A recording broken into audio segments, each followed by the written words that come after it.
ముఖం చాటేయడం, తప్పించుకుని తిరగడం, దూరం జరగడం, ఈ మూడు విషయాల్ని మనం జాగ్రత్తగా గమనిస్తే ఒక లింక్ ఉంటుంది. ముఖం ఎప్పుడు చాటేస్తాం? తప్పు చేసినప్పుడే ముఖం చాటేస్తాం. తప్పించుకుని ఎప్పుడు తిరుగుతాం? తప్పు చేసినప్పుడే మనం తప్పించుకుని తిరుగుతాం. దూరం ఎప్పుడు జరుగుతాం? ఆ తప్పులో మన పని ఉంది, మనం కూడా అందులో ఇన్వాల్వ్ అయి ఉన్నాము అని తెలిసిన రోజు ఖచ్చితంగా అక్కడి నుంచి దూరం జరుగుతాం. మరి ఇక్కడ మూడిట్లో కామన్ గా ఉన్న లింకు తప్పు చేయడం అన్నప్పుడు, ఆ తప్పు ఎక్కడ జరిగింది, ఎప్పుడు జరిగింది, ఎవరి వల్ల జరిగింది అన్నప్పుడు అన్ని వేళ్లు ఆంధ్రప్రదేశ్ మాజీ సీఎం జగన్మోహన్ రెడ్డి గారి వైపే చూపిస్తున్నాయి. ఎందుకంటే తప్పు చేశారు కాబట్టి ఆయన ముఖం చాటేస్తున్నారా, లేదా తప్పు చేశారు కాబట్టి ఆయన దూరం జరుగుతున్నారా, తప్పు చేశారు కాబట్టి తప్పించుకుని తిరిగి హస్తినిలో మకాం వేస్తున్నారా అంటే ఎక్కువ శాతం అవుననే సమాధానాలు వినిపిస్తున్నాయి. ఎందుకంటే నిన్న ఏపీ శాసనసభ వేదికగా ఈ రోజు 4వ రోజు సమావేశాలు జరుగుతున్నాయి. సో సభకు రావాల్సిన జగన్ గారు హస్తినిలో ఉన్నారు. అక్కడ మకాం వేసి ఇక్కడ ఏదో జరిగిపోతోందని చెప్పి అక్కడ ఏదో గొడవ హడావిడి చేస్తున్నారు. అక్కడ నేషనల్ మీడియా కూడా ఇదే దాడులపై ఆయన హయాంలో జరిగిన అంశాలపై ప్రశ్నిస్తే మాత్రం ఆయన గ్యాలరీ చూడండి అంటూ తప్పించుకుని తిరిగే ప్రయత్నం చేస్తున్నారు. అక్కడ కూడా సరైన సమాధానాలు ఇవ్వట్లేదు. అయితే ఆ విషయం కాసేపు పక్కన పెడితే, నిన్న శాసనసభ సమావేశాల్లో 5 ఏళ్ల జగన్ గారి మద్యం కుంభకోణాలకి సంబంధించి లిక్కర్ దందాపై మొత్తం కిక్కు లెక్కలన్నీ తేలుస్తూ కూడా కూటమి ప్రభుత్వం శ్వేతపత్రాన్ని విడుదల చేసింది మద్యానికి సంబంధించి. సో ఈ ఎక్సైజ్ శాఖలో జరిగినటువంటి మద్యం మహామాయలో ఈ స్కామ్ కి సంబంధించిన పూర్తి వివరాలు, అసలు ఖజానాకి ఎంత నష్టం, ఎంత దోచుకున్నారు, ముడుపుల రూపంలో ఏం జరిగింది, చాలా డీటెయిల్డ్ గా చంద్రబాబు గారు చెప్పారు. సో ముడుపుల కిందే 3,113 కోట్ల రూపాయలు నొక్కేశారు. ఖజానాకు 18,860 కోట్ల రూపాయల నష్టం వాటిల్లింది. లెక్కలతో సహా చూపించారు. అయితే ఇది 3,000 కోట్లు కావు 30,000 కోట్లు అని చెప్పి బీజేపీ కూడా అంటోంది. సరే, అది చూడాలి. సో జగన్ లిక్కర్ దందాపై పూర్తి స్థాయిలో శ్వేతపత్రాల్లో సంచలన విషయాలు వచ్చాయి. అంటే ఒక రకంగా ఇది ఢిల్లీ స్కామ్ ని మించిన మద్యం దందా జగన్ గారు ఆంధ్రప్రదేశ్ లో గత 5 ఏళ్లలో నిర్వహించారా అన్నది బట్టబయలైంది. సో 7 కంపెనీలకే దాదాపు అన్ని ఆర్డర్లు ఇచ్చారు. 38 కొత్త బ్రాండ్లు తీసుకొచ్చారు. ట్విస్ట్ ఏంటంటే దశల వారీగా మద్య నిషేధం చేస్తామని ఆయన ప్రతిపక్షంలో ఉన్నప్పుడు ఇచ్చిన హామీకి తూట్లు పొడుస్తూ ఇంకా రేట్లు పెంచేసి 38 కొత్త బ్రాండ్లని ప్రవేశపెట్టారు ఆయన హయాంలో. డిస్టిలరీలను కబ్జా చేసి మరీ దందా చేశారు. తయారీ వాళ్లే, అమ్మకం వాళ్లే, అంతా వాళ్ల చేతుల మీదుగానే నడిచిందన్న విషయం వచ్చింది. అలాగే పక్క రాష్ట్రాల మద్యంతో కూడా ఎలా దోపిడీ చేశారు, ఏ స్థాయిలో అనేది చెప్పారు. నాసిరకంతో ప్రవేశపెట్టడంతో ఎవరైతే గవర్నమెంట్ ట్యాక్స్ పేయర్స్ ఉంటారో, అఫీషియల్ గా కొనుక్కుని వాడే వాళ్ళందరి ఆరోగ్యంతో చెలగాటమాడారు. సో ఇదే కాకుండా ప్రభుత్వ షాపుల్ని కేంద్రం అక్రమాల పర్వంగా, అంటే ఎక్కడైనా సరే మనకి డిజిటల్ ట్రాన్సాక్షన్స్ ఉంటాయి, వీళ్ళు క్యాష్ ట్రాన్సాక్షన్స్ చేశారు. సరే కొంచెం చేశారని అనుకున్నా ఏ రోజు సాయంత్రం ఆ రోజు మనకి ఇంత వచ్చిందన్న విషయాన్ని జమ చేయాలి. కానీ 4 రోజుల తర్వాత వీళ్ళు జమ చేసేవారు. డిస్టిలరీ నుంచి నేరుగా షాపులకి సీసాలు వెళ్ళాయి. వాటిపై పన్నులు కూడా వైసీపీ నేతలే నిర్ణయించేవారు. 641 షాపుల్లో ఎన్డీపీఎల్ అమ్మినట్టుగా నమోదు వివరాలు వచ్చాయి బయటికి. సో 4 రోజులు ఆలస్యంగా వచ్చేది. మొత్తం కూడా ఒక 30,000 కోట్ల రూపాయల అంచనా ఉంది అనేది చూచాయిగా. మొత్తంగా ఈ కిక్కు లెక్కలకి సంబంధించి బూమ్ డార్క్ సీక్రెట్స్ ఒక్కసారిగా బయటకు వచ్చాయి. సరే, మరి బయటకు వచ్చాయి, పోనీ వీటికి సమాధానం చెప్తున్నారా అంటే ఆయన అక్కడ ముఖం చాటేశారు. అసెంబ్లీకి రావట్లేదు, ఢిల్లీ వెళ్ళి అక్కడిక్కడ జరిగిపోతుందని చెప్తున్నారు. పోనీ లేదు, ఇలా జరగలేదు, లేదా మీరు తప్పుడు లెక్కలు చెప్తున్నారని కౌంటర్ చేయొచ్చు, దానికి లేదు. కారణం తప్పు చేశారు కాబట్టే ముఖం చాటేశారా, తప్పించుకుని తిరుగుతున్నారా, లేదా పాత్ర ఉంది కాబట్టి దూరం జరిగారా అన్నది ఇక్కడ తీవ్ర చర్చనీయాంశంగా మారింది. అయితే మరి ఇప్పుడు ఈ లెక్కలన్నిటిపై ఎట్లా వెళ్ళబోతున్నారు? ఎందుకంటే సిఐడి విచారణ చేపిస్తాము ఈ అక్రమాలపై అని చెప్పి అసెంబ్లీ వేదికగా సీఎం చంద్రబాబు గారు ప్రకటన చేశారు. అలాగే ఎన్ఫోర్స్మెంట్ డైరెక్టరేట్ విచారణ కూడా అవసరమైతే డిమాండ్ చేస్తామని చెప్తున్న నేపథ్యంలో మరి 1,000 కోట్లు నష్టం చేస్తే శిక్షించకపోతే ఎలా అంటూ జనసేన అధినేత డిప్యూటీ సీఎం పవన్ కళ్యాణ్ గారు కూడా డిమాండ్ చేస్తున్న నేపథ్యంలో మరి ఇవన్నీ కూడా కక్కిస్తారా, దీనిపై ఎట్లాంటి విచారణలు చేస్తారు, కేవలం వారిపై సస్పెన్షన్ లో లేకపోతే బదిలీలో చేసి వేసి ఆగిపోతారా, మరి దీన్ని ఎట్లా కొనసాగిస్తారు? ఢిల్లీ లిక్కర్ స్కామ్ కన్నా పెద్ద స్కామ్ అని చెప్పి శ్వేతపత్రంలో అందరూ చెప్తున్నప్పుడు వ్యవస్థల్ని ఈ స్థాయిలో సర్వనాశనం చేసిన నేపథ్యంలో కూటమి ప్రభుత్వం ముందున్న సవాళ్లేంటి? మరి కొత్త పాలసీతో వీళ్ళు ఏమన్నా దాన్ని చక్కదిద్దే ప్రయత్నం చేస్తారా?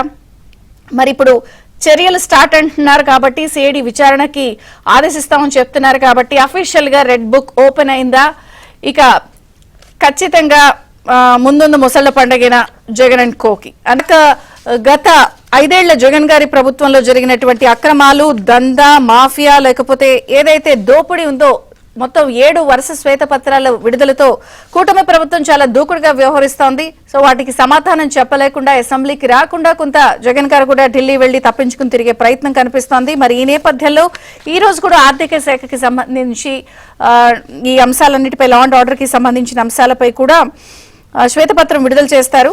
మరి ఏంటి నెక్స్ట్ ఏం జరగబోతోంది? ఇవన్నీ కక్కిస్తారా, రికవరీ చేస్తారా, చర్యలు ఉంటాయని చెప్తున్నారు? సిఐడి విచారణకే పరిమితం అవుతారా? ఈడీని కూడా రప్పిస్తారా?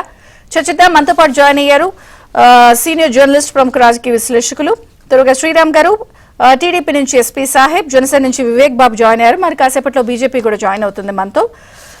తురుగా శ్రీరామ్ గారు, మీతో చర్చ ప్రారంభిస్తాను. గత 5 ఏళ్లలో ఏపీలో ఏదైనా ఓపెన్ గా ఒక దందా లేకపోతే ఒక దోపిడీ క్లియర్ కట్ గా చాలా ఓపెన్ గా జరిగిందంటే ఒకటి ఇసుక, 2 మద్యం చాలా గగ్గోలు పెట్టారు అందరూ. చాలా ఓపెన్ గా జరుగుతోంది ఇది. ముడుపులు గాని, డిస్టిలరీల వ్యవహారంలో గాని, కల్తీ గాని, అక్రమాలు గాని చాలా ఓపెన్ గా అందరూ ప్రతి ఒక్కళ్ళు మాట్లాడారు. అది ఈ రోజు లెక్కలతో సహా బయటపడింది. జస్ట్ ముడుపులే 3,000 కోట్ల చేంజ్ అంట, ఖజానాకు ఒక 19,000 కోట్ల ఓవరాల్ లాస్. కానీ ఇది 3,000 కోట్లు కాదు 30,000 కోట్లు అని చెప్పి అందరూ అంటున్నారు. మీ అభిప్రాయం ఏంటి అసలు ఇదంతా చూస్తుంటే? అభిప్రాయం మాత్రమే కాదు, మొత్తం రాష్ట్ర ప్రజలందరి అభిప్రాయం కూడా ఖచ్చితంగా జరిగింది దీంట్లో. ఎందుకంటే అంత క్యాష్ అండ్ క్యారీ ఎప్పుడైతే చేశారో దానికి ఒక లెక్కలు లేకుండా చేశారని క్లియర్ గా మనకి ఎప్పుడైతే వార్తలు వచ్చినాయో అప్పుడే అందరికి అర్థమైపోయింది, ఓహో దీనికోసమే వాడుతున్నారు, పక్కదారి పట్టించడానికి, డబ్బులన్నీ కూడా పక్కదారి పట్టించడానికి వాడుతున్నారని అందరికీ క్లియర్. అయితే దీంట్లో చాలా వచ్చిన ఆరోపణలు ఏంటంటే అసలు లెక్క ప్రకారం ఒక షాపులోకి వచ్చిన బాటిల్స్ ఒక 10 అయితే లెక్క పెట్టకుండా, అంటే బిల్లు లేకుండా వచ్చినవి, డైరెక్ట్ గా వచ్చినవి, అంటే డిస్టిలరీస్ తో కానీ మిగతా వాటితో కానీ సంబంధం లేకుండా వచ్చినవి 90 ఉంటాయనేది చాలా మంది మాట్లాడుతున్నమాట. అంటే ఈ 10 ఏవైతే ఒక షాప్ లోకి వచ్చిన 10 బాటిల్స్ మీద ఎంతో కొంత గవర్నమెంట్ కి డబ్బులు ఆదాయం వస్తుంది.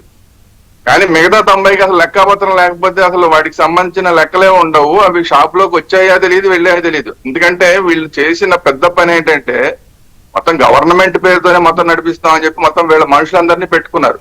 అంటే అమ్మకం వాళ్లే, తయారీ వాళ్లే, ధరల ఫిక్సింగ్ వాళ్లే. మొత్తం తయారీ దగ్గర ఇప్పుడు మధ్యలో డిస్టిలరీస్ ఉన్నా కూడా, వీళ్ళ డిస్టిలరీస్ ఉన్నా కూడా చాలా మంది చెప్తున్నారంటే అసలు డిస్టిలరీస్ సంబంధం లేకుండా డైరెక్ట్ గా తయారీ దగ్గర నుంచి డైరెక్ట్ గా వీళ్ళ దగ్గరికి వచ్చేసినాయి అనేది షాపుల దగ్గరికి. సో ఇన్ని జరిగినాయి. ఇది కాకుండా అంటే ఎన్ని వందల వేల కోట్ల రూపాయలు దీంట్లో జరిగింది అనేది అసలు మనం లెక్క తేల్చడం సాధ్యపడే విషయం అనేది కూడా ఇప్పుడు అందరూ ఆలోచించాలి. ఎందుకంటే దానికి ఏం లెక్కపత్రం లేదు. ఎంత చేశారు అంటే ఏమో దానికి ఏంటి లెక్క. కాబట్టి ఏంటంటే ఖచ్చితంగా ఇప్పుడు చంద్రబాబు నాయుడు గారు 18,000 కోట్లు అంటే ఆయనకి ఏదో లెక్క తెలిసిన ప్రకారం చెప్పుంటారు. ఆన్ పేపర్ ఏది కనపడిందో ఆన్ పేపర్ కనపడిన దాని ప్రకారం ఒక 18,000 కోట్లు నష్టం వచ్చింది, 3,000 కోట్లు ఏదో కమిషన్ వచ్చింది, ఏదో చెప్పారు. కానీ అసలు లెక్క లేని దానికి పరిస్థితి ఏంటి? ఈ మిగతా 90% పరిస్థితి ఏంటి? ఒక 10% ఉంటేనే ఇలా ఉంటే మిగతా 90% అయితే అది 1,00,000 కోట్లు దాటిపోయి ఉంటుంది నాకు తెలిసి అయితే. కానీ దీన్ని ప్రూవ్ చేయడం ఎలా, ఇది సమస్య. ఈ ఎంతవరకు అయితే లెక్కల్లో ఉన్నాయో వాటి మీద ఖచ్చితంగా ప్రూవ్ చేయొచ్చు. అంటే శిక్ష వేయడానికి, వీళ్ళని ప్రూవ్ చేయడానికి, శిక్ష వేయడానికి ఇబ్బంది ఉండదు. కానీ గవర్నమెంట్ కి ఎంత లాస్ వచ్చింది, వీళ్ళు ఎన్ని లక్షల కోట్లు వెనకేసారు అని చెప్పడానికి మాత్రం కొంచెం కష్టం అవుతుందేమో. ఆ స్థాయిలో ఉంది. జస్ట్ ఏదో 100 కోట్ల రూపాయల దానికే ఇప్పుడు ఢిల్లీలో ముఖ్యమంత్రి దగ్గర నుంచి, ఉప ముఖ్యమంత్రి దగ్గర నుంచి, కవిత గారి దగ్గర నుంచి అందరూ వరుసపెట్టి జైల్లో ఉన్నారు. మరి ఈ లెక్కన ఎంతమంది జైలుకి వెళ్ళాలి? కానీ సిఐడికి అప్పచెప్తున్నారు కానీ వీళ్ళు సిఐడి ఎంత కాలంలో దీన్ని కంప్లీట్ చేయగలుగుతుంది విచారణని, ఇది క్వశ్చన్ మార్క్. మళ్ళీ ఎలక్షన్ ముందు దాకా దీన్ని లాగి చేస్తే మళ్ళీ అది మళ్ళీ ఒక సింపతి క్రియేట్ అవుతుంది లాస్ట్ లో. కానీ దీన్ని ఎంత ఇమ్మీడియట్ గా, ఎంత వేగంగా దీన్ని వీళ్ళని ప్రూవ్ చేయగలుగుతారు, అంటే ఒక వీళ్ళని పొలిటికల్ arrest బ్లేమ్ కే చేయగలుగుతారు. పరిమితం కాకుండా ఖచ్చితంగా దీన్ని ఏంటి, ఎవరు బాధ్యులు, రికవరీ ఏంటి, వీళ్ళపై చర్యలు అనేది ఒక ఫిక్స్డ్ నిర్దిష్ట టైంలో అవ్వాలి. ఖచ్చితంగా అవ్వాలి. లేకపోతే ప్రజలు దీనికి అంటే జవాబుదారీతనం లేదనే కదా ఇప్పుడు వీళ్ళు చేస్తున్నది. అంత ఎంత చేశారంటే మన ఎవ్వరు ఏమి చేయలేరు. ఆల్రెడీ ఇంతకు ముందు ఏదో అవినాష్ రెడ్డి కిను జగన్మోహన్ రెడ్డి గారికి మధ్య వివాదం నడిచింది. ఆ వివాదంలో ఏమవుతుంది ఇప్పుడు ఇతను పోతే కనుక అంటే చెల్లెళ్ళతోటి మాట్లాడుతున్నప్పుడు అవినాష్ రెడ్డి తోటి కనుక తేడా వస్తే కనుక మళ్ళీ అతను బీజేపీలోకి వెళ్తాడు. ఇప్పుడు కేసు అయితే ఏమవుతుంది, బాబాయ్ కేసు అయితే ఏమవుతుంది, ఇప్పటికే నాకు ఇన్ని కేసులు ఉన్నాయి, ఇంకొక కేసు ఎక్స్ట్రా అవుతుంది అంతే కదా అని మాట్లాడారు జగన్మోహన్ రెడ్డి గారు అన్న వార్తలు వచ్చినాయి. అవునవును. అంటే ఇందులో వాస్తవం అనే సమస్య కాదు. అంటే ఏంటి, ఆల్రెడీ ఇన్ని కేసుల్లో ఉన్న ఒక నిందితుడిగా ఆరోపణలు ఎదుర్కొంటున్న జగన్మోహన్ రెడ్డి గారు దీన్ని జస్ట్ లైక్ దట్ ఇంకో కేసు అనుకున్నాడు అనుకోండి, ఏముంది దానివల్ల? కాబట్టి ఇది జస్ట్ లైక్ దట్ ఇంకో కేసు లాగా ఉండకూడదు. టీడీపీతో మాట్లాడదాం, వాళ్ళు ఎలా వ్యవహరిస్తారు, ఎలా చక్కదిద్దుతారు, ఏంటి వాళ్ళ దగ్గర ఉన్న ప్లాన్ ఆఫ్ యాక్షన్ ఏంటి మాట్లాడదాం. ఎస్పీ సాహెబ్ గారు నమస్తే, బ్రేక్ఫాస్ట్ న్యూస్ కి స్వాగతం. ఒకటి, మద్యం మాఫియా ఎలా జరిగింది ఫిగర్స్ తో సహా చాలా క్లియర్ కట్ గా రాష్ట్ర ప్రజల ముందు వచ్చారు. కంగ్రాచులేషన్స్. గుట్టును చాలా విషయాలు కొన్ని ఆరోపణలకే పరిమితమైనవి కూడా ఫిగర్స్ తో సహా చెప్పారు చాలా క్లియర్ గా. గుట్టును కంగ్రాట్స్. అయితే ఇప్పుడు మేజర్ పాయింట్ ఏంటంటే ఇవన్నీ ఎలా జరిగింది అనేది క్లియర్ కట్. ఎలా నడిపారు, ఎలా దోచుకున్నారు, ఎలా వ్యవహరించారు, కానీ ఇవి కొంతే తెలిసిన వరకే అని అంటున్నారు, ఇంకా చాలా ఉంది అని అంటున్నారు. ఏంటి, ఏం చేస్తారు, ఎలా చెక్కదిద్దుతారు? అసలు ఏ శ్వేతపత్రం రిలీజ్ చేసినా ఇప్పుడు ల్యాండ్ అంటే 30,000 కోట్ల రూపాయల ల్యాండ్ దోచేశారంటున్నారు. అన్ని ఒక 5 ఫిగర్స్ 6 ఫిగర్స్ 1,000 కోట్లు ఇంత ఫిగర్స్ తో అసలు రాష్ట్రాన్ని ఖజానాన్ని దివాళా తీయించిన పరిస్థితి. ఏం చెప్తారు? విజయ్ చంద్రిక్ గారు, తమరికి అదేవిధంగా ప్యానెల్ లో ఉన్నటువంటి పెద్దలకు, ఏబిఎన్ వీక్షకులందరికీ కూడా శుభోదయం అండి. మీరు ఇంట్రోలో కూడా కీలకమైనటువంటి అంశాలు మాట్లాడారు. వాస్తవంగా ఈ వైకాపా ప్రభుత్వం వచ్చిన తర్వాత ఎస్పెషల్లీ మద్యంలో జరిగినటువంటి దోపిడీలు, అదేవిధంగా మద్యంలో జరిగినటువంటి అవతోకం గురించి మేము 7 శ్వేతపత్రాలు ఇప్పటి వరకు విడుదల చేశామండి. దీంట్లో నిన్న చంద్రబాబు నాయుడు గారు అసెంబ్లీలో మద్యం గురించి మాట్లాడుతూ గత వైకాపా ప్రభుత్వంలో జరిగినటువంటి దోపిడీలు, అదేవిధంగా ఎక్కడెక్కడి నుంచో తీసుకొచ్చినటువంటి బ్రాండ్స్, అసలు గతంలో ఉన్నటువంటి మద్యం పాలసీని వీళ్ళు తీసేసి వీళ్ళు కొత్త మద్యం పాలసీ తీసుకొచ్చిన తర్వాత ఏ విధంగా ఈ రాష్ట్రంలో మరి ట్యాక్స్ పేయర్స్ అన్నారు ఇందాక, గవర్నమెంట్ ట్యాక్స్ పేయర్స్, వాళ్ళు స్టేట్ ట్యాక్స్ పేయర్స్ ఉంటారండి, వీళ్ళు డైలీ ట్యాక్స్ కడతానే ఉంటారు, వాళ్ళ దగ్గర నుంచి ఏ విధంగా పిండారు ఇవన్నీ కూడా నిన్న క్లియర్ గా చెప్పారు. వాస్తవంగా మనం చూస్తే జగన్మోహన్ రెడ్డి గారు అధికారంలో రాబోయే ముందర ఆయన పాదయాత్ర చేస్తూ చాలా గొప్ప మాటలు చెప్పారు. అసలు ఈ రాష్ట్రంలో మద్యపాన నిషేధాన్ని అమలు చేస్తాము, ఈ రాష్ట్రంలో మద్యం వల్ల నా అక్క చెల్లెళ్ళ యొక్క బతుకులు అన్యాయం అయిపోతున్నాయి, చిన్న పిల్లలు మద్యానికి బానిసలు అవుతున్నారని విశాఖపట్నంలో ఒక పిల్లవాడిని దగ్గరికి తీసుకొని మరి వాడి తల మీద ముద్దులు పెట్టుకుంటా గొప్ప మాటలు చెప్పారు. కానీ తీరా తన అధికారంలోకి వచ్చేసిన తర్వాత అసలు మద్యం పాలసీని వాళ్ళకు అనుకూలంగా ఈ రాష్ట్రంలో అప్పటి వరకు ఉన్నటువంటి కొన్ని పెద్ద బ్రాండ్స్ ని పక్కన నెట్టేసి బూమ్ బూమ్ అని, తర్వాత పోలవరం అని, తర్వాత స్పెషల్ స్టేటస్ అని, ప్రెసిడెంట్ మెడల్ అని, ఇట్లా చాలా, అంటే మీరు చూడండి భారతదేశంలో ఏ రాష్ట్రంలో ఉన్నదండి ఆంధ్రప్రదేశ్ లో దొరికేటువంటి మద్యం, అంత కల్తీ మద్యం. దీంతో పాటు మరి అవకాశం వచ్చినప్పుడల్లా కూడా బయటకు వచ్చేసేసి వాళ్ళ నాయకులందరూ కూడా ఎవరన్నా ఆ రోజు ప్రతిపక్ష పార్టీ నాయకులు మాట్లాడితే ఏమయ్యా మద్యపాన నిషేధం అమలు ఏమైందంటే చేస్తున్నాం, మీరేంటి అసలు మీరేం మాట్లాడుతున్నారు, మీ గవర్నమెంట్ లో ఎక్కువ అమ్మేశారు ఇదని చెప్పి ఎదురుదాడి చేసేవాడు. తీరా ఏంటంటే ఇక్కడ జరిగింది ఏంటంటే దీని మీద ఎంక్వైరీ చేయాలండి. వాసుదేవ్ రెడ్డిని ఇప్పటికే అరెస్ట్ చేశారు, ఆయన దగ్గర నుంచి చాలా విషయాలు బయటకు లాగుతున్నారు. ఇక్కడ ప్రత్యేకంగా గమనించాల్సింది ఏంటంటే గతంలో అబ్కారీ తర్వాత బేవరేజెస్ కార్పొరేషన్ రెండు కూడా ఒక చట్టంలో పనిచేసాయి. కానీ వైకాపా పార్టీ అధికారంలోకి వచ్చిన తర్వాత ఏం చేశారంటే ఆ రెండింటికి ఒకే అతన్ని చైర్మన్ గా వేయటం, మేనేజింగ్ డైరెక్టర్ గా వేయటం వాసుదేవ్ రెడ్డిని. అక్కడి నుంచి ఈ అవకతవకలకు ఈ మద్యం కుంభకోణానికి తెరలేపారండి. వాస్తవంగా ఏంటంటే మరి ₹5.25 ఉండేటువంటి చీప్ లిక్కర్ ప్రైస్ ని దాదాపు ₹200 అమ్మారు. కరోనా సమయంలో అయితే మరి అక్కడ చెప్పనలేవు కాదు, ఆ బ్రాండ్స్ ఎక్కడ ఉన్నాయో ఎవరికి తెలియదు, ఆ పిచ్చి మద్యం దాగి వేల మంది చనిపోయారు. ఇప్పుడు కూడా ప్రభుత్వ రికార్డులో ఏముందంటే జగన్మోహన్ రెడ్డి గారు అధికారంలో ఉన్నప్పుడు మరి ఆ పిచ్చి మద్యం తాగటం వల్ల దాదాపు ప్రతి సంవత్సరం కూడా 18 నుంచి 35 సంవత్సరాల వాళ్ళు లివర్ వ్యాధులతో 27,000 మంది చనిపోతున్నారని చెప్పి గవర్నమెంట్ రికార్డ్స్ ఉన్నాయి ఆంధ్రప్రదేశ్ గవర్నమెంట్ హాస్పిటల్స్. ఈ ప్రైవేట్ హాస్పిటల్స్ లో కాకుండా అండి. దీంతో పాటు మీరు కల్తీ మద్యం ఎక్కడన్నా కానీ దొరికితే వాళ్ళ మీద చర్యలు తీసుకోవాలి ఆప్కా వాళ్ళు ఎప్పుడు కూడా. దీంతో పరిస్థితి చేయి దాటిపోయింది. మీరు జంగారెడ్డిగూడెంలో 12 మంది చనిపోతే జగన్మోహన్ రెడ్డి అసెంబ్లీ సాక్షిగా ఏమన్నారండి? కల్తీ మద్యం వల్ల వాళ్ళు చనిపోయారు, వాళ్ళకి మేము న్యాయం చేస్తామని చెప్పి మరుసటి రోజు ప్లేట్ ఫిరాయించారండి. కాదు అనారోగ్య సమస్యల వల్ల రిపోర్ట్స్ అయితే తెప్పి చూపించారు ఆ రోజు. రిపోర్ట్స్ కూడా అంటే ఇక్కడ హాస్పిటల్లో ఉన్నటువంటి ఆ డెత్ రిపోర్ట్స్ కూడా మార్పిచ్చేశారండి. అంటే ఇంతకన్నా నీచమేముందండి? దీంతో పాటు నిన్న చంద్రబాబు నాయుడు గారు కీలకమైనటువంటి ఆయన పవర్ ప్రెజెంటేషన్ ఇచ్చారు అసెంబ్లీలో. ఏ విధంగా మద్యం వల్ల ఈ రాష్ట్రంలో సామాన్య ప్రజలు అన్యాయం అయిపోయారు, అదే విధంగా ఏ విధంగా దోచుకున్నారనేది మీరు చూడండి. డిజిటల్ పేమెంట్స్ ఎక్కడ ఉండే కాదు, మాన్యువల్ ఎక్కడైనా కానీ క్యాష్ ఇచ్చి కొనుక్కోవడమే. దీనిలో కూడా మేము చాలా సార్లు పెట్టిన డిబేట్లో కూడా అన్నాం, వీళ్ళు క్యాష్ ఇస్తున్నారండి, భారీ కుంభకోణం జరుగుతుంది ఇక్కడ.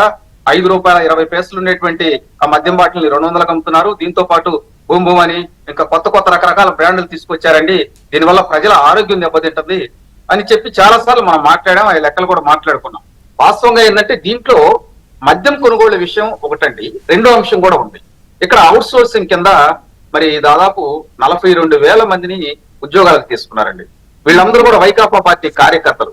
ఎందుకంటే వేరే వాళ్ళైతే ఈ మధ్యలో జరిగే అక్రమాలను బయట పెట్టేవాళ్ళు. మీరు చూసారో గమనించారో లేదో మేడం, ఇన్ని రోజుల నుంచి జరుగుతున్నటువంటి తంతు ఎక్కడా కూడా మద్యం దాంట్లో పనిచేసేటువంటి ఒక వ్యక్తి బయటకు వచ్చి ఈ విధంగా అవకతవకలు జరుగుతుంది నేను ఎక్కడ చెప్పలా. చూడండి మీరు. దీంతో పాటు ట్రాన్స్పోర్ట్ లో కూడా ఇక్కడ ఉండే కంపెనీ కాకుండా బొంబాయిలో ఉన్నటువంటి ఒక కంపెనీ వాళ్ళకి ఇచ్చి ఇక్కడ ఉన్నటువంటి ఒక నేత వాళ్ళ దగ్గర నుంచి కాంట్రాక్ట్ తీసుకున్నారు, సబ్ కాంట్రాక్ట్. దాంట్లో కూడా పెద్ద అవకతవకలు. దీంతో పాటు వాకింగ్ స్టోర్స్ అని పెట్టారు పెద్ద ఎత్తున. వాటిలో కూడా ఏంటంటే ₹10,000 రెంట్ ఇచ్చే కాడ ₹1,00,000 పే చేశారు. ఇవన్నీ కూడా దీని మీద భారీ కుంభకోణం జరిగిందండి. ఒక విధంగా లిక్కర్ దాంట్లో, అదే విధంగా వీళ్ళు షాపులు ఎస్టాబ్లిష్. మరి ఇప్పుడు నిన్న చెప్పిన దాని ప్రకారం ఈ కిక్కు లెక్కలు ముడుపులో 3,000 కోట్లు, ఖజానా నష్టం 18,860 కోట్లు, సరే బీజేపీ 30,000 కోట్లు ఉంటుంది. మరి నేను అనేది ఏంటంటే గత 5 ఏళ్లలో రాష్ట్రాన్ని పాలించినటువంటి జగన్ గారు ఈ దోచుకున్నారు, దోపిడీ అవంతా మరి ఇప్పుడు సొంత బొక్కసంలోకి వచ్చినట్టేగా, సొంత జోబులోకి వచ్చినట్టే కదా. అంటే దీని అర్థం ఏంటి? వాళ్ళు దేన్నైనా కొనగలిగే శక్తిలోకి వచ్చేసారు, దేన్నైనా మేనేజ్ చేయగలిగే శక్తిలోకి వచ్చారు. అవునా కదా? బంగ్లాలే కట్టుకున్నారా, ప్యాలెస్లే కట్టుకున్నారా? ఎంత శక్తిలోకి వచ్చారంటే, ఒకటి ఇప్పుడు మీరు రికవరీ చేయించాలి, 2 చక్కబెట్టాలి, 3 యాక్షన్ తీసుకోవాలి. ప్రత్యేక చట్టాలు ఏమైనా తెస్తారా? ఉత్తి సిఐడి విచారణేసి ఈ డబ్బులు పోయాయని బాధపడి వదిలేయటమేనా? ఈ చంద్రిక్ గారు ఇప్పుడు రెడ్ బుక్ తీసుకొచ్చినందుకు ఇటువంటి అంశాల్లో ఎవరైతే అధికారులు వాళ్ళ ఇష్టాచారంగా చర్యలు తీసుకున్నారో వాళ్ళ మీద చర్యలు తీసుకోవటానికి. ఇక్కడ ఈ మద్యం దాంట్లో ఇప్పటికే చాలా మందిని విచారిస్తున్నారు. అదే విధంగా ఈ మద్యం కుంభకోణంలో ఉన్నటువంటి పెద్ద తలకాయలన్నీ పేర్లు కూడా త్వరలో బయటకు వస్తాయి. ఎందుకంటే దీని మీద లోతైనటువంటి దర్యాప్తు జరుగుతుంది. జనరల్ గా ఏమవుతుందంటే ఇలా బయటపడినప్పుడు ఓన్లీ దర్యాప్తులకే పరిమితం అవుతున్నాం, విచారణ జరుగుతుంది, చట్టం దాని పని తాను చేసుకెళ్తుంది, ఈ లెంతీ డైలాగ్స్, లంబా డైలాగ్స్ ఉంటాయి తప్ప స్ట్రింజెంట్ గా వీళ్ళ మీద యాక్షన్ తీసుకున్నారు, వీళ్ళ లోపలికి పంపించారు, వీళ్ళ మీద ఈ సెక్షన్లు ఉన్నాయి, లేదా రికవరీ చేసాం, ఇంత మళ్ళీ ఖజానానికి వెనక్కి రప్పించాం అని మనకి వినిపించదు ఎక్కడ. అంటే మీరని కాదు, ఎప్పుడు ఇదొక విషయ సర్కిల్ లా ఉంటుంది. నేననేది ఈసారి ప్రత్యేకంగా రికవరీ కోసం ఏమైనా చట్టాలు తెస్తారా? ఖజానాకి 18,860 కోట్లని క్లియర్ గా ఇప్పుడు మీ దగ్గర ఫిగర్ ఉంది. సరే, మిగిలింది ఎంత పోయింది అది ఓకే. ఈ ఫిగర్ ని ఎలా రికవరీ చేస్తారు? ఖచ్చితంగా ఈ రికవరీ తీసుకురావడానికి మేము మంత్రివర్గంకి సంబంధించినటువంటి అంశాలతో కూడుకొని వాళ్ళతో డిస్కషన్ చేస్తారండి. ప్రత్యేకమైన చట్టాలు తీసుకొచ్చి ఎవరెవరు దీంట్లో బాధ్యులు ఉన్నారో వాళ్ళ దగ్గర నుంచి రికవరీ చేస్తాం ఖచ్చితంగా. దీంతో పాటు ప్రధానంగా గమనించాల్సింది ఏంటంటే అండి, ఇక్కడ సబ్ కాంట్రాక్టర్లు అని చెప్పి వాళ్ళ నాయకులకి కొన్ని లీజులు ఇచ్చారు. వీరికే గవర్నమెంట్ మధ్య పంపిద్దండి. కానీ ఇక్కడ చూసింది మొత్తం కూడా ఈ జోనల్ వైజ్ ఉండేటువంటి నాయకులకు అప్పచెప్పారు. ఇప్పుడు ఏ రోజు ఉన్నటువంటి ఆ రోజు క్యాష్ పాయింట్లు, క్యాష్ వాళ్ళ దగ్గరికి వచ్చేది. వీటన్నిటి మీద కూడా ప్రత్యేకమైనటువంటి దర్యాప్తు చేసి ఎవరెవరు దీంట్లో ఇన్వాల్వ్ అయ్యారు, ఎక్కడి నుంచి రికవరీ చేయాలి అనేది అంశాలతో మేము దర్యాప్తు చేస్తున్నామండి. దీంతో ప్రధానంగా ఏంటంటే, మీరు చాలా సార్లు మనం మాట్లాడుతూ ఉన్నాం, పేద ప్రజలండి కరోనా సమయంలో మరి లిక్కర్ ఏది కట్టడి చేయటం వల్ల ఈ శానిటైజర్ దాకా చనిపోయారండి. ఎక్కడ కూడా ప్రభుత్వం దాని గురించి అసలు పట్టించుకోవాలా. కల్తీ మద్యం అట్టుంచితే ఈ లిక్కర్ ఏదైతే ఈ స్పిరిట్ తాగారో వాళ్ళ వల్ల చాలా ప్రాణాలు పోయింది. వాళ్ళు ఇప్పుడు కూడా ఏంటంటే ఆ కుటుంబాలు రోడ్డును పండి వాళ్ళని ఎప్పుడు కూడా ప్రధానమంత్రి మేము దృష్టికి తీసుకెళ్ళామండి. అప్పుడు ఉన్నటువంటి ప్రధానమంత్రి గారి దృష్టికి కూడా ఈ విధంగా జరుగుతుందని ఆంధ్రప్రదేశ్ లో ఈ విధంగా అని చెప్పి తీసుకెళ్ళాం. దీంతో ప్రధానంగా ఏంటంటే అప్పుడు ఉన్నటువంటి సెంట్రల్ గవర్నమెంట్ వాళ్ళు కూడా చర్యలు తీసుకుంటే బాగుండేది. అందుకే మాట్లాడదు, ఎందుకంటే అప్పుడు పురంధేశ్వరి గారు కూడా చాలా ఈ అంశంపై ప్రెస్ మీట్ లో డీటెయిల్ గా మాట్లాడారు. బీజేపీ నుంచి రమేష్ నాయుడు గారు కూడా జాయిన్ అయ్యారు మనతో. వారితో కూడా మాట్లాడే ముందు రమేష్ నాయుడు గారు వెల్కమ్ టు బ్రేక్ఫాస్ట్. మీతో మాట్లాడే ముందు ఒక చిన్న బ్రేక్ తీసుకుని నేను మీకు ఛాన్స్ ఇస్తాను. నుంచి రమేష్ నాయుడు గారు ఉన్నారు. నమస్తే అండి, బ్రేక్ఫాస్ట్ న్యూస్ కి స్వాగతం. సో ఒకటి, తగ్గిస్తాము, దశల వారీగా మద్యపానం చేస్తామన్నారు, తలసరి ఆదాయం తాగుడుకు పెంచేశారు. లెక్కలు చూస్తే అలాగున్నాయి. తయారీ పెంచేశారు, ఖర్చులు పెంచేశారు, డిజిటల్ పేమెంట్స్ కూడా కోర్టు తిట్టిన తర్వాత యాడ్ చేశారు.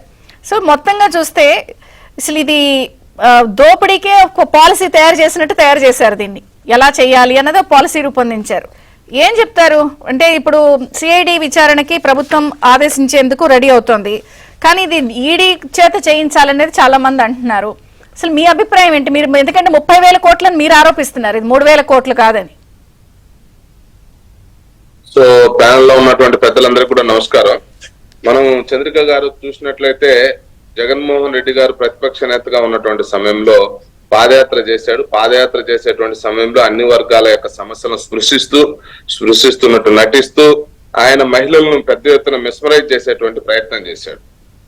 మహిళలకు సంబంధించినటువంటి వాళ్ళ యొక్క ఓట్లు ఈయన గుత్తాధిపత్యంగా సాధించాలనేటువంటి క్రమంలో అలివిగానటువంటి హామీలు ఇచ్చుకుంటా పోతే పోని కొన్ని చేయొచ్చు, చేయలేకపోవచ్చు, అది వేరే విషయం. కానీ అధికారం లేకొచ్చిన తర్వాత ఏ మహిళలకైతే మద్యపాన నిషేధం చేసి మీ యొక్క జీవితాల్లో వెలుగులు తీసుకొస్తా అని చెప్పినటువంటి ఈ పెద్ద మనిషి అదే మహిళల యొక్క పుస్తీలు తెగే విధంగా ప్రయత్నం చేసినటువంటి వ్యక్తి జగన్మోహన్ రెడ్డి గారు.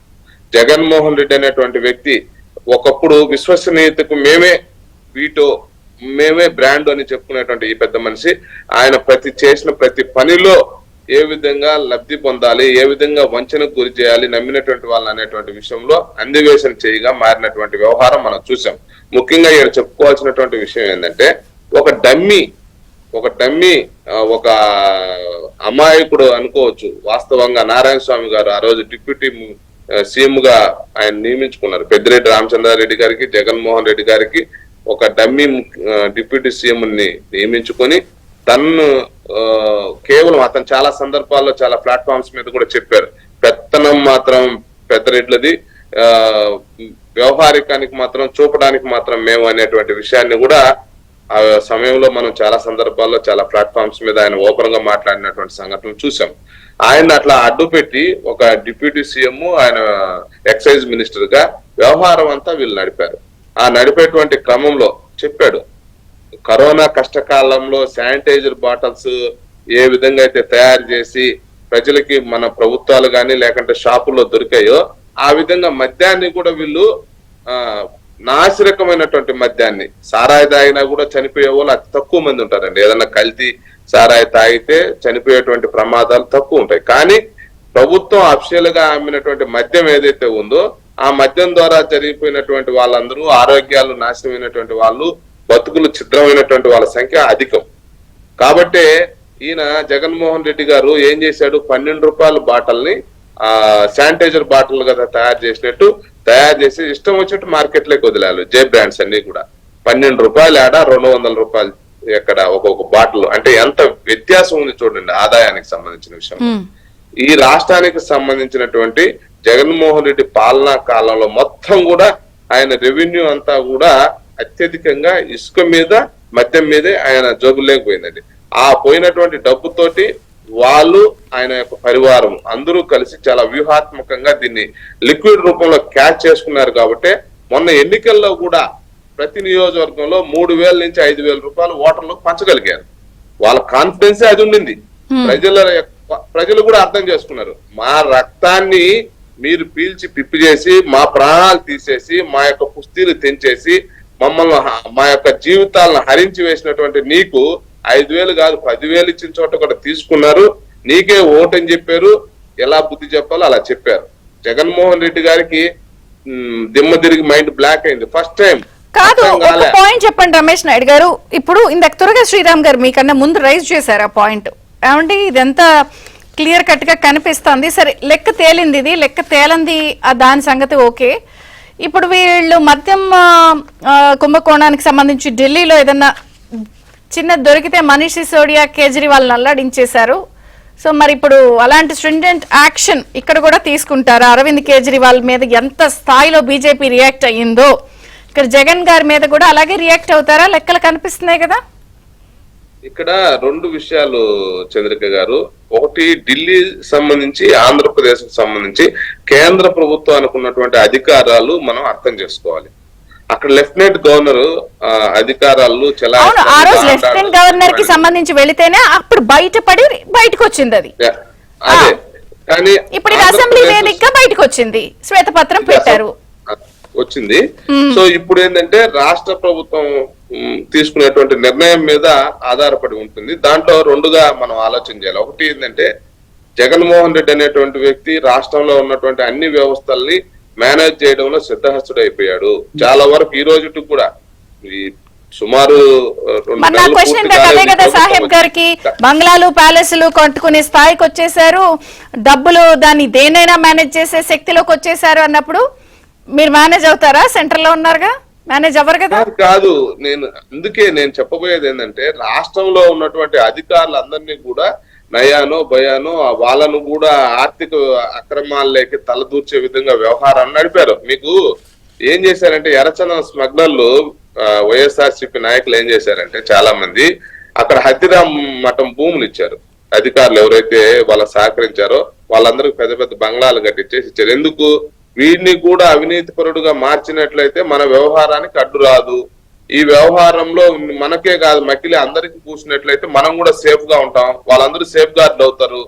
కానీ అలాగా ఈ వ్యవస్థలో ఉన్నటువంటి వ్యక్తులు ఎవరైతే ఉన్నారో వాళ్ళ బలహీనతలు ఆధారంగా చేసుకొని వ్యవసాయ ఈ ఎక్సైజ్ శాఖలో ఉన్నటువంటి ఆఫీసర్లు కావచ్చు, లేకుంటే ఇతరత్ర ఆర్థిక వ్యవహారాల్లో అంటే ఏంటి ఇప్పుడు ఈ ముడుపులు 3,000 కోట్లు ఖజానాకు వచ్చిన 19 కేట్లు అమ్మో పోయినాయి అయ్యయ్యో అని ఏడు చేసి వదిలేసేయాలా? విచారణ చేస్తది అని చెప్పి సైలెంట్ ఉండాలా?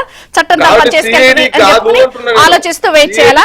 మీరు ఇందాక ఢిల్లీ ఎగ్జాంపుల్ చెప్తున్నారు. ఢిల్లీలో కూడా లెఫ్టినెంట్ గవర్నర్ గుర్తించిన తర్వాత ఫటా యాక్షన్స్ తీసుకున్నారు. అరవింద్ కేజ్రీవాల్ ని, సిసోడియాని, ఇక్కడ కవితని అందరిని టప లాక్కొచ్చారు కదా. ఢిల్లీ ఎగ్జాంపుల్ చెప్పినా బయట పడ్డాకే యాక్షన్ స్టార్ట్ అయినాయి. ఇప్పుడు బయటకు వచ్చినాయి ఇవన్నీ. జగన్ మీద ఎందుకు యాక్షన్ ఉంటుందా? ప్రభుత్వానికి రాయాలి, కేంద్రానికి. వాళ్ళందరూ ఇక్కడున్న అధికారులతోటి వాస్తవాలు వెలికి రావాలంటే అంత ఈజీ కాదు. వాళ్ళు ఏదో ఒక రకమైనటువంటి సంబంధాలు నేర్పుతారు. మళ్ళా నెక్సెస్ ఉన్నటువంటి అధికారులతోటి వాళ్ళు బయటపడడానికి ప్రయత్నం చేస్తారు. కాబట్టి ఢిల్లీ వీధుల్లో రాజ్యసభలో నాకు బలం ఉంది అని చెప్పి మీకు మెసేజ్ ఇస్తున్నాడు ఆయన వీధుల్లో అక్కడ నిలబడి. ఎవరు? జగన్ గారు. ఇక్కడేమో రాష్ట్రం బాగాలేదంటున్నారు, అక్కడేమో రాజ్యసభలో నాకు బలం ఉంది, సో బీజేపీ మీకు నాకు అవసరం కూడా కావాలని ఒక మెసేజ్ ఇస్తూ వేరే వాళ్ళందరినీ కలుస్తూ ఆయన సింబాలిక్ ప్రెజెంటేషన్స్ ఇస్తున్నారు అక్కడ. అందుకనే అరవింద్ కేజ్రీవాల్, సిసోడియా లేకపోతే ఒక కవిత మీద ఉన్నంత స్ట్రింజెంట్ రియాక్షన్స్ మేము జగన్ గారి మీద ఎక్స్పెక్ట్ చేయొచ్చా? 100% ఇప్పుడే ప్రారంభం అయింది. మనం త్వరితగతిన అవగాలన భూగాలన ఇది వెంటనే అయిపోవాలనేది ఏదైతే ఉందో మా దగ్గర రాయలసీమలో ఒక సామెత ఉంది, ఆకులో పెడతావా బోకులో పెడతావా అనేటువంటి సామెత. ఆ విధంగా కాకుండా వెంటనే జరగాలి అని అనుకోకుండా కొంత సమయం అయితే పడుతుంది తప్పనిసరిగా. అడిగారు ఇందాక తురగా శ్రీరామ్ గారు, దానికి కూడా మీ ముందు జాయిన్ అయినప్పుడు నిర్దిష్టమైన టైం పీరియడ్, టైం బౌండ్, అది మనం చర్చల్లో కూర్చొని మాట్లాడటము నిర్దిష్టమైనటువంటి సమయం పెట్టడం సమంజసం కాదు. దానికి సంబంధించినటువంటి తప్పనిసరిగా అనుభవజ్ఞుడైనటువంటి చంద్రబాబు నాయుడు గారు ఏ విధంగా వ్యవస్థలను పరుగులు పెట్టించాలి, ఏ విధంగా నేను చూశారు కదా పెద్దిరెడ్డి రామచంద్రారెడ్డి గారి యొక్క ప్రత్యక్షంగానో పరోక్షంగానో మదనపల్లికి సంబంధించినటువంటి ఇన్సిడెంట్ లో వాళ్ళు ఊహించలా. ఏదో మదనపల్లి అనేది ఒక కార్నర్ లో ఉందిలే, ఏదో తగలబడిపోతే ఫైర్ ఇంజిన్లు వచ్చి నీళ్లు కొడతాయి, తర్వాత ఏదో తూతు అని చెప్పి ఒక విచారణ వేస్తారు, తర్వాత ఏమీ జరగదు అనేటువంటి ఆలోచనతోటి జరిగినటువంటి ఇన్సిడెంట్ ఏదైతే ఉందో Chandrababu Naidu with in morning తెలిసినటువంటి 6 గంటలకేమో ఆయనకు తెలిసినట్టుంది. అతనికి ఉన్నటువంటి స్టాండ్ బై ఉన్నటువంటి హెలికాప్టర్ ని ఇమీడియట్లీ రాష్ట్రంలో ఉన్నటువంటి అన్ని ఉన్నతాధికారులను అలర్ట్ చేసి పంపిస్తే దిమ్మ తిరిగిపోయింది అక్కడ ఉన్నటువంటి వాళ్ళందరికీ. అక్కడ ఉన్నటువంటి స్థానికంగా ఉన్నటువంటి అధికారుల యొక్క పాత్ర ఏదైనా ఉన్నా కూడా వాళ్ళు వెనక్కి సర్దుకునేటువంటి పరిస్థితి. రక్షిద్దాం అనుకునేటువంటి ఆలోచన చేసే వాళ్ళు కూడా ఈ రోజు ఒక రకమైనటువంటి గుండెల్లో దడ పుట్టించాడు కదా. అంటే చంద్రబాబు నాయుడు గారి కొంత ఉంది ఆ విషయంలో, ఎలా చేయాలి ఏందనేది చాలా. ఈయన ఎన్నికల్లో మనం ముఖ్యమంత్రి అయిన తర్వాత కాదు, నాకు తెలిసి ఏమనుకుంటున్నానంటే చంద్రబాబు నాయుడు గారు అధికారంలోకి రాకముందే ఈ రాష్ట్రంలో లా అండ్ ఆర్డర్ నేను అధికారంలోకి వచ్చిన తర్వాత ఎలా ఉండాలి, వైఎస్ఆర్సీపీ వ్యవహారాలు ఏవైతే ఉన్నాయో వ్యవస్థలు మేనేజ్ చేసినటువంటి విధానాన్ని ఎలా తిప్పికొట్టాలి, ఆర్థిక పరమైనటువంటి రాష్ట్రానికి చర్యలు సూన్ ఎక్స్పెక్ట్ చేయొచ్చు. తినబోతు రుచి ఎందుకు నెమ్మదిగా వీటి మీద ఆయన ఒక ఎక్సర్సైజ్ చేసుకుంటున్నారు అంటున్నా. చేసుకోవాల్సింది ఏంటంటే అన్ని రకాలైనటువంటి విషయాల్లో ఇప్పుడు ఆర్థిక పరమైనటువంటి విషయం, అవినీతికి సంబంధించినటువంటి విషయం, లా అండ్ ఆర్డర్, ఈ అన్ని విషయాల్లో చంద్రబాబు నాయుడు గారు ముందే ఎక్సర్సైజ్ చేసుకున్నాడు. ముఖ్యమంత్రి అయిన డే 1 నుంచి నేను ఏ విధమైనటువంటి రూట్ మ్యాప్ లో ముందుకు పోవాలని. జనసేనతో కూడా మాట్లాడి నేను ఇస్తాను. పాపం 37 minutes అయింది, కాసేపటి ఉంటే నన్ను చంపేసేలాగా ఉన్నారు జనసేన వాళ్ళు. వివేక్ గారు నమస్తే, బ్రేక్ఫాస్ట్ న్యూస్ కి స్వాగతం. So little late sorry, but మనం డీటెయిల్ గా మాట్లాడుతున్నాం కాబట్టి ఏంటి ఇది 3,000 కోట్లు కాదు 30,000 కోట్లు, సరే ఖచ్చితంగా 1,000 కోట్లు నష్టం చేస్తే శిక్షించాల్సిందే అని పవన్ కళ్యాణ్ గారు అన్నారు. సేమ్ టైం నిన్న బొత్స శ్రీనివాస్ గారు కూడా ఎంతో మంది వితంతువులుగా మారిపోయారు, అసలు ఇది ఏకంగా ఎవరన్నా బెస్ట్ లబ్ధిదారుడు ఎవరన్నా ఉంది ఈ స్కామ్లు అంటే జగన్ గారు అని చెప్పి మీ ఎమ్మెల్యే గారు కూడా అన్నారు. సో ఓవరాల్ గా మీ కామెంట్ ఏంటి? చంద్రిక గారు, మీకు ప్యానల్ సభ్యులకి అలాగే ఏబిఎన్ వీక్షకులందరికీ కూడా శుభోదయం. గ్రౌండ్ రియాలిటీ చెప్తాను, సైడ్ డైరెక్ట్ గా సబ్జెక్ట్ లేక వస్తాను. గ్రౌండ్ రియాలిటీ ఒక 2 ఎగ్జాంపుల్స్ చెప్తాను. నా మిత్రుడు ఒకడు 2020-21 టైంలో మందుకు బాగా రెగ్యులర్ గా తాగే అతను ఈ మందు తాగడం వల్ల అతనిలో బాడీ పరంగా చాలా రకాలైన ఇబ్బందులు, హెల్త్ ఇష్యూస్ రావడము, గతంలో అంతా ఎప్పుడు రెగ్యులర్ గా తాగే అలవాటు ఉన్నప్పటికీ కూడా తను ఒక పని చేసుకునే వ్యక్తిగా మందుకు వెళ్ళినప్పుడు 150, 250, 350 ఇదే పేర్లు, మా మందుల పేర్లు ఉండేటివి కాదు కాబట్టి జస్ట్ 150, 250, 350 అడిగి షాప్ లో తెచ్చుకొని తాగడంతో 6 నెలల్లో తనకు తేడా కనపడిపోవడంతో ఇదేదో ప్రమాదకరమైన సంకేతం అని తన విచక్షణ జ్ఞానం ఉపయోగించడం వల్ల తాగుడు పూర్తిగా జగన్ ప్రభుత్వంలో మానేశాననే ఇన్సిడెంట్ ఒకటైతే, కేజీహెచ్ లో స్వయంగా డాక్టర్లతో కొందరి బాధితుల దగ్గరికి నేను వెళ్లి స్వయంగా అడిగి పరామర్శించినప్పుడు భార్యలు, వాళ్ళ భర్తల యొక్క భార్యలు ఆడవాళ్ళు చెప్పిన విషయాలు ఏంటంటే, పదే సైకిక్ డిజార్డర్ గా బిహేవ్ చేయడం ఒకటి, డాక్టర్లు కూడా దీని మీద రోగుల సంఖ్య ఈ తాగుడు వల్ల కిడ్నీలు పాడైపోతున్న విషయాన్ని డాక్టర్లు ధృవీకరించారు. We have the statistics already. నిన్న అసెంబ్లీలో కూడా చర్చ జరిగినప్పుడు కూడా గౌరవ సభ్యులు చెప్పిన ఉదంతాలు మీకు ఈ 2 ఇన్సిడెంట్స్ ఎందుకు చెప్తున్నానంటే ఈ మద్యం తాలూకు గత ప్రభుత్వంలో తయారు చేసేది వాళ్ళే, అమ్మేది వాళ్ళే, జోబులోకి వెళ్ళేది వాళ్ళకే. సో బాధితులు మాత్రం ప్రజలు, ఖజానాకు రావాల్సిన డబ్బులు మాత్రం వీళ్ళ జోబులో. పాలసీ ఒక పాలసీ. సో డిస్టిలరీలన్నీ వాళ్ళవే, డిస్టిలరీ మొత్తం వాళ్ళవి, ఏవైతే బెవరేజెస్ ఉన్నాయో అవన్నీ వాళ్ళవే. సో పేరుకు మాత్రం గవర్నమెంట్ లో వేరే వాళ్ళకి లీజుకి ఇచ్చినట్టు, వాళ్ళ దగ్గర నుంచి హైర్ చేసుకున్నట్టు, వాళ్ళకి చెల్లింపులు మాత్రం ఏ పద్ధతిలో చెల్లింపులు చేస్తారని తెలియకపోతే ప్రభుత్వంలో డిజిటల్ ట్రాన్సాక్షన్స్, ప్రతి కూరగాయలు టీచ్ కొట్టు వాడు కూడా డిజిటల్ ట్రాన్సాక్షన్ పెట్టుకుంటే, మేము మా ఆడిట్ లో మేము స్వయంగా మద్యం షాపులకు వెళ్ళి జోబులో ఫోన్ పెట్టుకొని వాళ్ళు మామూలుగా ఫోన్ వీడియో తీస్తామంటే కింద చూపించేవాళ్ళు కదా, అప్పుడు మాత్రం జోబులో పేరుకు ఒక చిన్న ఫోన్ పే నంబర్ చూపించి పెట్టేవాళ్ళు.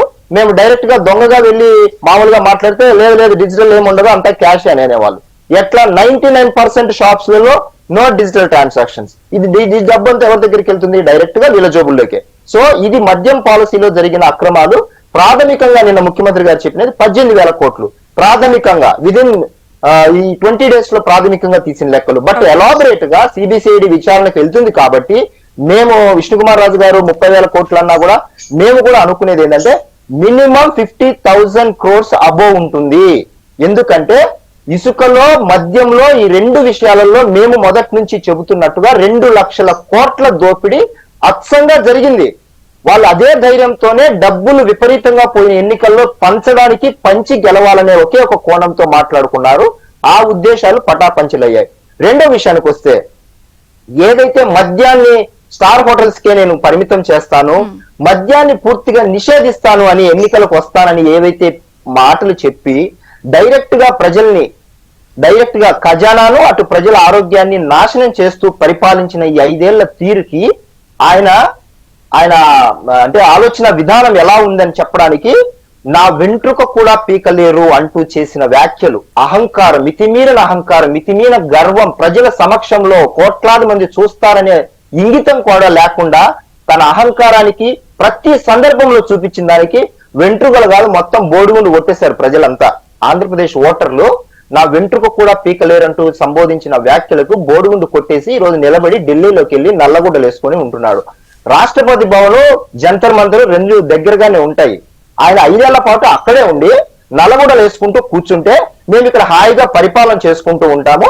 ఎప్పుడైతే ఈ కేసులకు సంబంధించిన ప్రజా దోపిడీ జరిగిన ఏదైతే ఉందో దానికి సంబంధించిన లెక్కలు తీసి ఖచ్చితంగా చట్టం ముందర నిలబెడతాము. ఒక కానిస్టేబుల్ తప్పు చేస్తే తన అకౌంటబిలిటీని, తన సర్వీస్ రికార్డును మనం ఎప్పుడైతే అతని డిస్మిసల్ కు ప్రపోజ్ చేస్తున్నాం, సస్పెండర్ కు ప్రపోజ్ చేస్తున్నప్పుడు ఈ స్థాయిలో లక్షల కోట్ల దోపిడీ, వేల కోట్ల దోపిడీ చేసిన వ్యక్తుల్ని ఎలా వదులుతామంటూ మా అధినేత నిన్న అసెంబ్లీలో అంటే ఓకే, విచారణలు చర్యలు అంటే జనరల్ గా వాళ్ళపైన చర్యలు అంటే ఎలా ఉంటాయి? ట్రాన్స్ఫర్లు ఉంటాయి లేదా సస్పెన్షన్లు ఉంటాయి. ఇక్కడ పాయింట్ జరిగిన నష్టాన్ని వెనక్కి తేవడం, రికవరీ చేయడం, ప్రత్యేక చట్టం చేయడం, లేదా కక్కించడం అవి, లేదా అసలు ఇది క్లియర్ కట్ గా ఇది ఉందన్నప్పుడు ఇక్కడ ఇంకొక పాయింట్, ఇందాక మీరు ప్యానెల్లో వాళ్ళందరూ మాట్లాడుతున్నప్పుడు ఏమండి మీరు కూడా ఇప్పుడు అన్నారుగా, నేను వాళ్ళ ఆడవాళ్లతో మాట్లాడాను లేదా వితంతువులతో మాట్లాడాను, నష్టం జరిగింది, గ్రౌండ్ రియాలిటీ చెప్తున్నప్పుడు వాళ్ళు కదా ఒరిజినల్ ట్యాక్స్ పేయర్స్.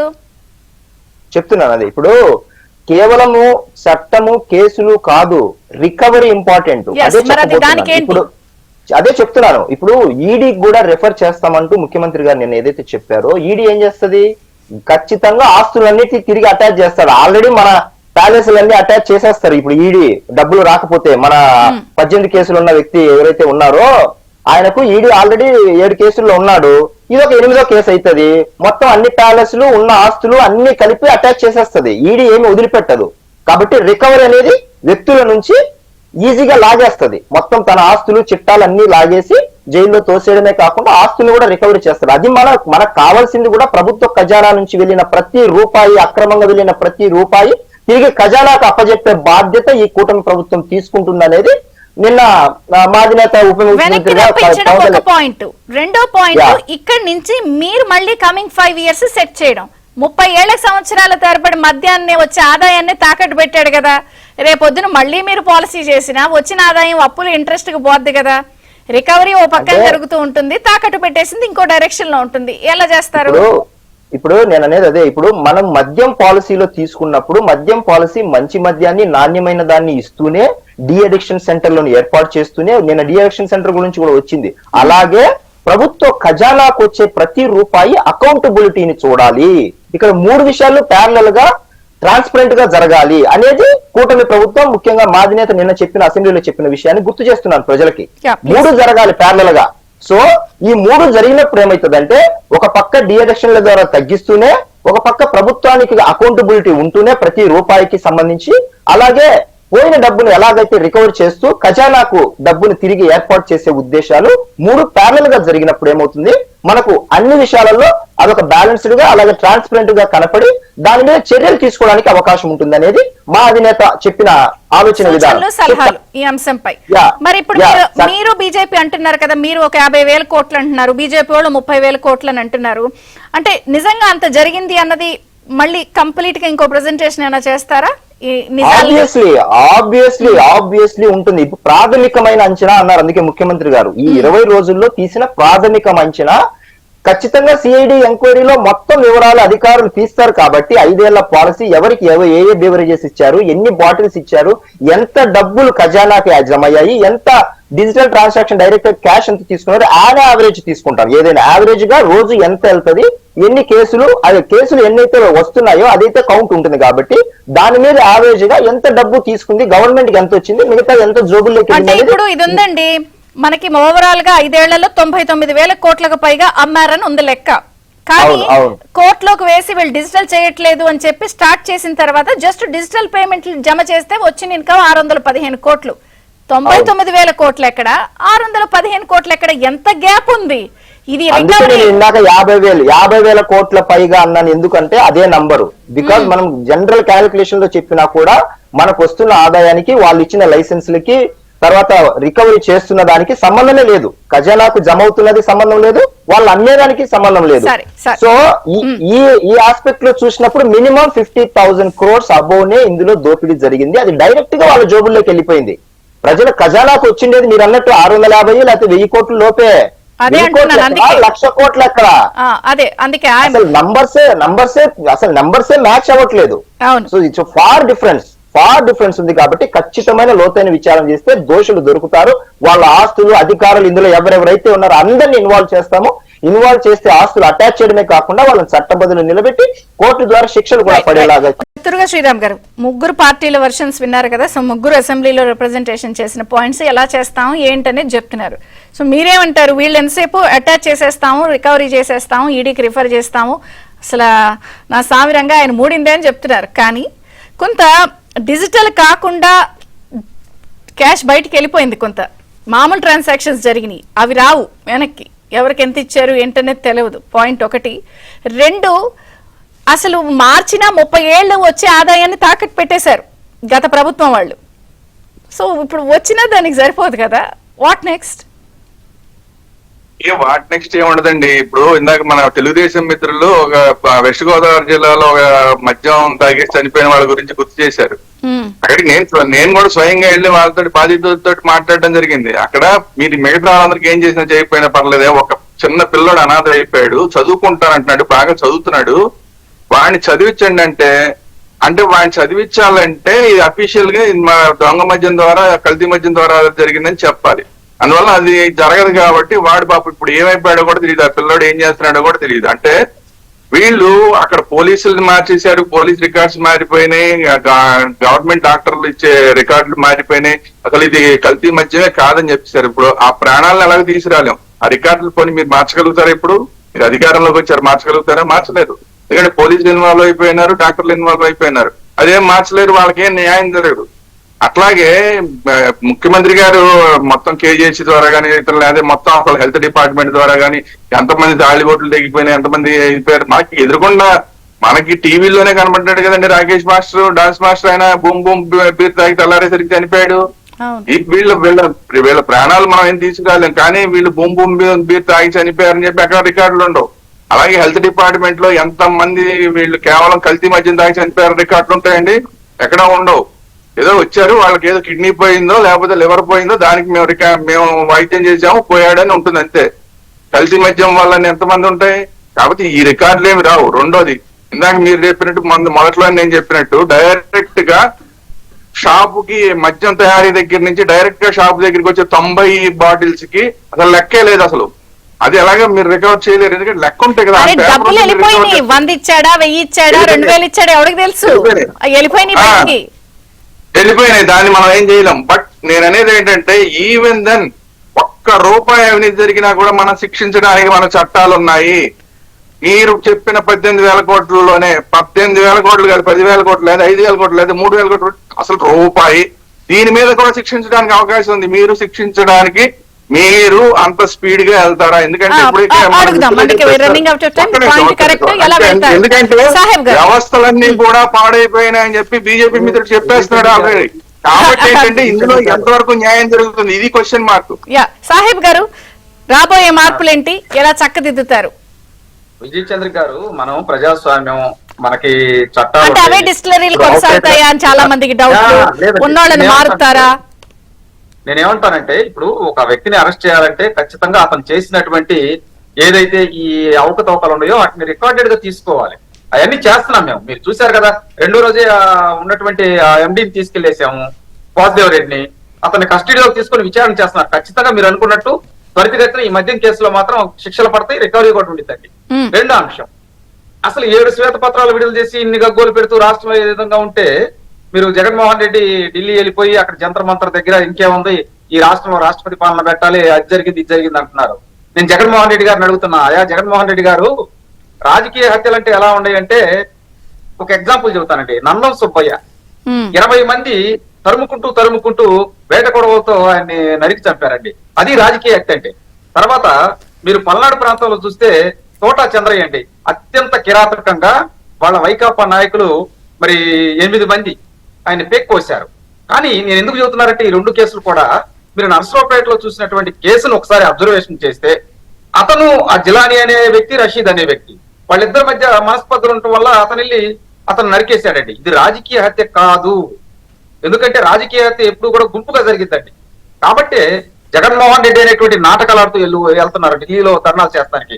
నిన్న ఒక నేషనల్ రిపోర్ట్ అడిగారు, ఏమంటే 36 మందిని చంపేశారంటున్నారు కదా, మీరు వాళ్ళ పేర్లు చెప్పండి అండి. ఓ అన్న ఆగన్నా అని చెప్పి వెనక్కి వెళ్ళిపోయాడండి. అంటే అతని మనస్తత్వాన్ని అర్థం చేసుకోండి. కరెక్టే. ఇలా ఉంటే ఇంత క్లియర్ కట్ గా ఆయన మొక్కం చాటేస్తాడు, రాడు, మీకు అసెంబ్లీలో ఏం చెప్పడు, ఆయన జరిగేది సరే. మీరు మరి పని చేసుకుంటాను వెళ్తున్నా, అయినా కింద పడ్డా మాదే పై చేయని ఏమంటున్నారు మీరు స్కీములు ఎగ్గొడటానికి? ఈ తల్లి వందనం ఎలా తప్పించుకోవాలి? నేను లోకేష్ గారు చాలా క్లియర్ గా చెప్పారు. సో అందరి పిల్లలకి ఇస్తాము త్వరలో విధి విధానాలు, కానీ మీరు తప్పించుకుని అందరినీ ఈ విషయాల్లో డైవర్ట్ చేయడానికి కన్ఫైన్ చేస్తున్నారని కదా మీ మీద బుర్జాలు ఎత్తున్నారు. విజయ్ చంద్రిక గారు, అసలు కూటమి ప్రభుత్వం రాగానే మీరు పెన్షన్లు ఇవ్వలేరన్నారు. 7,000 కోట్లు తీసుకొచ్చి పెన్షన్లు ఒకే రోజులో పనిచేసాం కదండి. తర్వాత ల్యాండ్ టైటిలింగ్ చట్టం మీద దాని మీద కూడా ఎంక్వైరీ చేశాం కదండి. బొమ్మలు వేసుకున్నారు కదా. ఇట్లా వరుసగా శ్వేతపత్రాలు విడుదల చేసుకుంటా మేము మా కూటమి ప్రభుత్వం ముందరికి వెళ్తుంది. వాళ్ళు మాట్లాడడానికి ఏమీ లేదు కాబట్టి ఢిల్లీ వెళ్ళి జంతర్ మంతర్ దగ్గర వెళ్ళి కూర్చున్నారు. ఇక్కడ ఇంకో ట్విస్ట్ కూడా జరిగింది. మీ సాయి రెడ్డి ఉన్నాడు కదండి ఏటు, అతను చూసి మరి శాంతి భర్త మోహన్ గారు వచ్చేసి లేదు ఇతను నాకు అన్యాయం చేశాడని వివేక్ యాదవ్ గారికే చెప్పారు. నేను వెళ్ళి ఆయన కూడా అరే అనవసరంగా వచ్చాను. జడ్జి రామకృష్ణ గారు వెళ్ళి చెప్పారు, ఏమండి మీరు భలే వచ్చారు, జగన్మోహన్ రెడ్డి విక్రమ్ వెళ్ళిపోండి, దానికి నేను కూడా ఒక ఉదాహరణ అని చెప్పుకుంటూ వచ్చారండి. కాబట్టి ఒక అబద్ధాన్ని పదే ప్రజల్లోకి తీసుకెళ్తానికి తాపత్రయపడేటువంటి జగన్మోహన్ రెడ్డి ఇలా అదే మళ్ళీ నమ్ముకొని ఢిల్లీ చుట్టూ తిరుగుతున్నాడు. రాష్ట్రాన్ని గాలికి వదిలేశారు. ఇక్కడ ఏమన్నా నిజమైన మీరు ప్రతిపక్ష పార్టీ హోదా కావాలంటున్నాడు కానీ మీరైతే ఒకటి చాలా వేగంగా దూకుడుగానే వెళ్తున్నారు. It's a good thing. Final గా వివేక్ గారు కంక్లూడింగ్ రిమార్క్స్ ఇవ్వండి. జే బ్రాండ్ అనే కాదు మేడం, ఈ రోజు కూటమి ప్రభుత్వం అధికారంలోకి వచ్చి 42 రోజులు అవుతుంటే ఈ మధ్యలోనే దాదాపుగా ఇస్తున్న శ్వేతపత్రాలకు సంబంధించిన వివరాలు కావచ్చు, ప్రతి శాఖలో జరుగుతున్న తప్పులకు సంబంధించిన వివరాలు కావచ్చు, అప్ టు డేట్ గా ఇస్తూనే కూటమి ప్రభుత్వం తను ఇచ్చిన మేనిఫెస్టోలో హామీలు అమలు పరుస్తూనే, మరోపక్క ఇబ్బందులు ఉంటూనే రాష్ట్రంలో 2 ముఖ్యమైన విషయాలు పోలవరం అండ్ అమరావతి విషయంలో కేంద్రం సహాయం చేస్తున్న విధానము, ఇవన్నీ కూడా రాష్ట్రానికి మంచి రోజులు వచ్చాయనే సంకేతాన్ని ఇస్తూనే మేము అలాగే తప్పు చేసిన ప్రతి ఒక్కరిని అకౌంటబిలిటీతో చట్టం ముందు నిలబెట్టి శిక్షలు వేయించి వాళ్ళ ఆస్తులు జప్తు చేసేదానికి కూడా వెనకాడదనే కూటమి ప్రభుత్వం సంకేతాన్ని కూడా మనం ఆహ్వానించదగ్గ విషయం మేడం. రైట్. రమేష్ నాయుడు గారు, అంటే ఇంకా మీరు అన్నారు ఢిల్లీ వేరు ఇది వేరు అని, కానీ అన్ని మళ్ళీ అక్కడికే వస్తున్నాయి. ఓ కేజ్రీవాల్, కవిత, సిసోడియా లాగా మేము అలాంటివి ఆశించచ్చా, చూడొచ్చా భవిష్యత్తులో? జగన్ గారు 100% అండి. ఇందనక మనం చర్చల్లో వచ్చినటువంటి అభిప్రాయం, వన్స్ ఈడీ గానే ఎంటర్ అయిందంటే ఆర్థిక మూలాలన్నీ కూడా చెరబడతారు. ఆర్థిక మూలాలు చాలా స్పష్టమైనటువంటి ఆధారాలతోటి వాళ్ళు వన్స్ సీజ్ చేశారంటే వాటిని విడిపించుకోవడం, దాన్ని నిరూపించుకోవడం సాధ్యం కాదండి. తక్కువ శాతం మాత్రమే సక్సెస్ అయ్యారు విడిపించుకునేటువంటి ప్రయత్నం మనం హిస్టరీ చూసినట్లయితే. వాళ్ళ నెక్సెస్ చాలా పెద్దది, దేన్నైనా మేనేజ్ చేసేస్తారు అని స్థానికంగా ఆంధ్రప్రదేశ్ లో స్థానికంగా ఉన్నటువంటి అధికారులు, సిఐడిలో కూడా వాళ్ళ మనుషులు ఉన్నారు. వాళ్ళకున్నటువంటి నెక్సెస్ ఆధారంగా బయటపడడానికి వాళ్ళు కూడా ప్రయత్నం చేస్తారు. వాళ్ళకున్నటువంటి డబ్బు ఆ విధంగా సంపాదించారు. అక్రమంగా తప్పుల్లో కూడా అధికారులను కూడా కొందరిని ఇన్వాల్వ్ చేసి పెట్టున్నారు. కాబట్టి అలా చెప్పాను నేను. ఇంకో విషయం ఏంటంటే, ఈ గవర్నమెంట్ వచ్చిన తర్వాత ట్రాన్స్పరెన్సీ పెరిగిందండి. గత ప్రభుత్వంలో జీవోలు రాత్రికి రాత్రి పెట్టేవాళ్ళు, తర్వాత వెంటనే 1 అవర్ లో వాళ్ళ యొక్క టాస్క్ ఏదైతే ఉందో అది పూర్తి అయిపోయిన తర్వాత మళ్ళీ జీవోను తీసేసేవాళ్ళు వెబ్సైట్ నుంచి. ఇలాగ మనం చూసాం ఆ ప్రభుత్వం. కానీ ఈ ప్రభుత్వంలో ఒక ట్రాన్స్పరెన్సీగా పారదర్శకతతో ముందుకు పోతున్నారు. తప్పనిసరిగా రాష్ట్రంలో ప్రజలందరికీ ఒక జనరంజకమైనటువంటి పాలన, పారదర్శకమైనటువంటి పాలన చేసే క్రమంలో ఈ తప్పులు ఏవైతే ఉన్నాయో వాటిని కూడా అదే రీతిన శిక్షించాల్సినటువంటి అవసరం ఉంది. థ్యాంక్ యూ రమేష్ నాయుడు గారు, వివేక్ గారు, దుర్గా శ్రీరామ్ గారు, సాహిబ్ గారు, థ్యాంక్ యూ. ఇదే బ్రేక్ఫాస్ట్ న్యూస్ అప్డేట్స్ కొనసాగుతాయి. చూస్తూనే ఉండండి ABN.